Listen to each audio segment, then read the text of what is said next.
ഇനിയും തളിർക്കാത്ത ഈ ചെറുജീവിതം നിൻ തിരുമുൻപിൽ അൾത്താരയിലേകാം.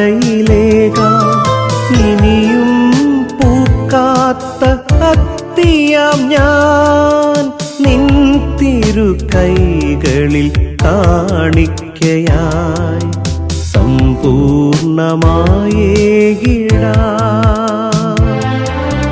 ഇനിയും തളിർക്കാത്ത ഈ ചെറുജീവിതം നിൻ തിരുമുൻപിൽ അൾത്താരയിലേകാം. ഇനിയും